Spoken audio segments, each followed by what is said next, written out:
Here we are, Bible and Daily Lifers. It's another day, and we are continuing to go one chapter a day through the New Testament. Been pretty exciting. We're in Matthew chapter 8, following after the Sermon on the Mount, Jesus' best-known sermon. We called it the Manifesto of the Kingdom, and it built a little bit right in the middle of chapter 6, where Jesus said, "Let your kingdom come." Well, where there's a kingdom, there's a king. And where there's a king in a kingdom, there's subjects. And the subjects of those kingdoms live a certain way. And you abide by certain rules and regulations. And we called Matthew 5, 6, and 7 the manifesto of the kingdom, how we should be acting, how we should be living. So now Jesus is finished with that. It said that the common people heard him gladly, not as their scribes, not as the religious leaders. It was new to them. It was startling to them that Jesus was talking about life and things that pertain to them. So he does. So we are looking at chapter 8 and Matthew. So let's read it. When Jesus came down from the mountain, again, they're more sort of hills, but called mountains, and with the people there, large crowds followed him. There's a lot of people following Jesus. And a man with leprosy came and knelt down before him, and he said, "Lord, if you are willing, you can make me clean." Well, Jesus reached out his hand and he touched the man. And immediately he was cleansed of his leprosy. And Jesus said, "See to it that you don't tell anyone, but go show yourself to the priest and offer the gift that Moses commanded, a testimony to them." Well, the leper comes to him. And leprosy was a terrible disease, particularly in the day. And the lepers stayed separate. They quarantined. They didn't come around other people. Well, this guy's pretty desperate, and so he breaks quarantine and he runs out to find Jesus. And in his desperation, he doesn't see himself as a victim. He doesn't see himself as one who should be healed. He says, "Lord, if you're willing to heal me, go ahead and please heal me." And Jesus has compassion on the man. Jesus heals him. And then he tells the guy, "Don't go and tell anyone." That's kind of interesting because Jesus isn't using these things as a publicity stunt. Many times people use things and maybe use miraculous encounters or people's testimonies or a lot of things as sort of a publicity stunt to draw people to our meetings, draw people to us, but not so Jesus. In fact, it shows that Jesus, it's not so much that he's looking to get more of a crowd, but he's looking to restore people to life and restore people to community. And that's what's going to happen to this guy. He's going to be restored to life. He's going to be restored to the community. And Jesus said, don't go telling anybody right now. Don't go around running around telling everybody. Just make sure that you go back and tell the priest. The priest would be sort of the doctor of the day.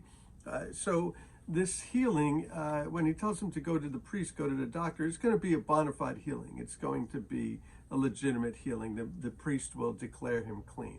So many times, people might claim things early on that may or may not materialize. And here we make sure that the guy can in fact be restored to the community. So that's that.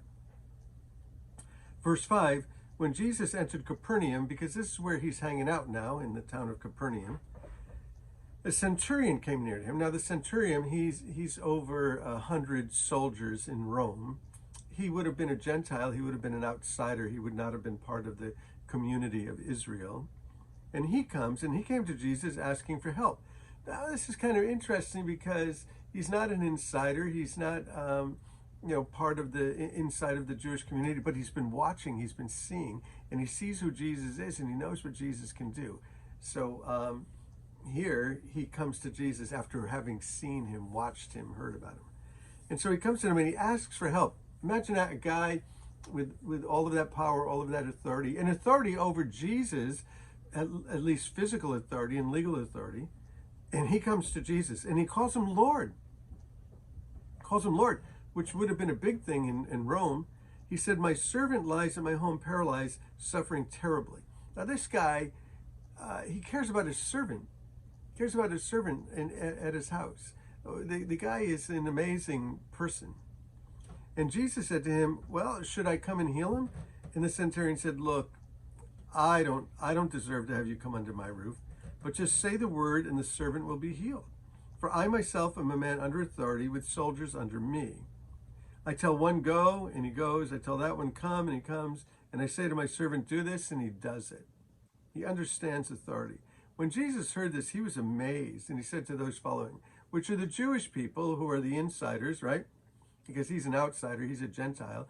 The gospel hasn't gone to the Gentiles yet. It's just coming to the Jewish people, the Hebrew people primarily. And Jesus said, truly, I tell you, I have not found faith with anyone in Israel like this guy. Well, the people who were supposed to have it don't see it, the religious people. And this outsider, he sees it and he wants it and he gets it. And he said, I say to you that many will come from the east and the west, and they will take their places with the feast of Abraham, Isaac, and Jacob in the kingdom of heaven. But the subjects of the kingdom will be thrown out into darkness. There'll be weeping and gnashing of teeth. So what's he saying? Again, this is the same thing that John the Baptist said. You're trusting in your religion. You're trusting that your grandfather was a Methodist minister, that your grandmother used to read you the Bible, that your aunt used to take you to church on Easter and Christmas. And you trust in all of those things. You trust in your heritage. You trust in your national identity. You trust in your history. No, you have to come to God yourself. And this guy here, he comes to God himself. He comes to Jesus and he believes and he calls him Lord. So it's not all the religious people that enter in, but it's those who believe and trust in Jesus. Jesus said to the centurion, that was pretty good. You did good. He said, go and let it be done just as you believed it would be done. Just go. You understand authority. You understand who I am. And I'm going to have compassion on you, and go ahead and do it. And the servant was healed at that moment. So these are two miracles, certainly, but they're miracles of compassion. And Jesus does one from a distance, and he does the other one to the guy who he touches directly.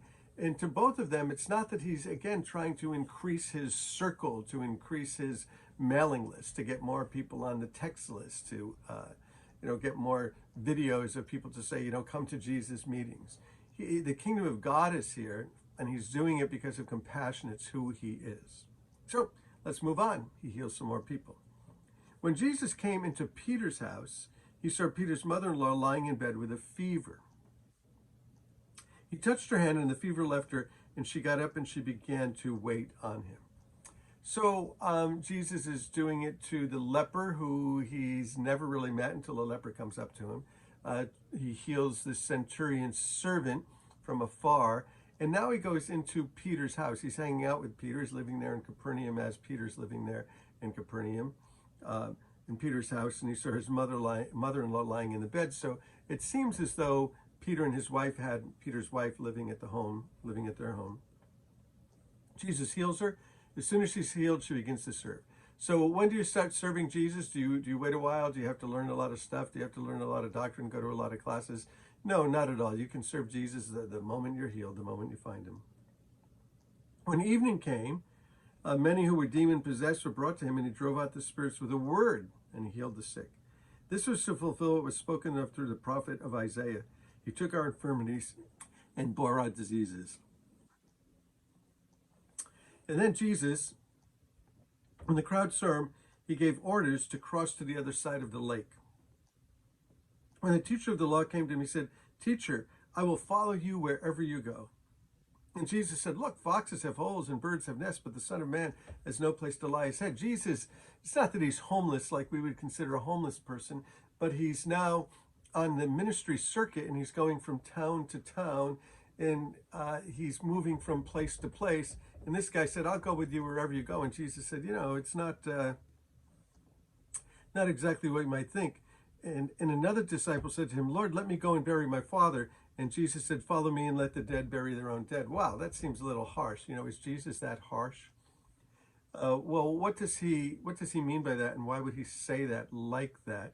I think he's saying, I need to stay here with my family. I need to stay here and do all these things. And, when my dad passes on, when he's 89, I'll follow you then. But Jesus is saying, now's the time to follow. You do it now. You put God first. And so he's not being disrespectful, although it sounds a little bit like that. And the last one, and then you'll have to read the rest, Jesus calms the storm. Then Jesus got into a boat because he's on the Sea of Galilee. There's lots of boats there. And his disciples followed him. Suddenly, a furious storm came upon the lake, and the waves swept over the boat, but Jesus was sleeping. That's how we feel sometimes, like that Jesus is sleeping. There's a storm, and Jesus is sleeping. The disciples went and woke him, and they said, Lord, save us. We're going to drown. And Jesus said, you have little faith. Why are you so afraid? He got up, he rebuked the wind and the waves, and it was completely calm. And the men were amazed, and they said, what kind of man is this that even the wind and the waves obey him? On the Sea of Galilee, it's sort of in a basin. And many times I've been there in the Sea of Galilee when it's been calm and a storm comes and just starts to churn up that water. So these guys are fishermen. They've been on the water quite a bit. So this must have been quite a severe storm that sort of suddenly came upon the Sea of Galilee, that they're afraid, And Jesus is sleeping while they're afraid. Oh, we feel the same way. Jesus, what are you doing? You're sleeping. Well, listen, the storm is all around them. Jesus is there. But the storm is in the boat too, and Jesus is in the boat. So Jesus is with us, and he'll calm our storms. He calms my storms. So trusting in Jesus, let's continue to just go through the New Testament, one chapter a day. We'll be in chapter 8. So find us on Bible and Daily Life on YouTube, I think maybe iTunes, Facebook, Calvary Chapel 316. Hey, bless you guys. You are loved by God. Peace, peace, grace, and mercy. You are loved by God. You are loved by God. Peace. Hey, love you guys. See you soon.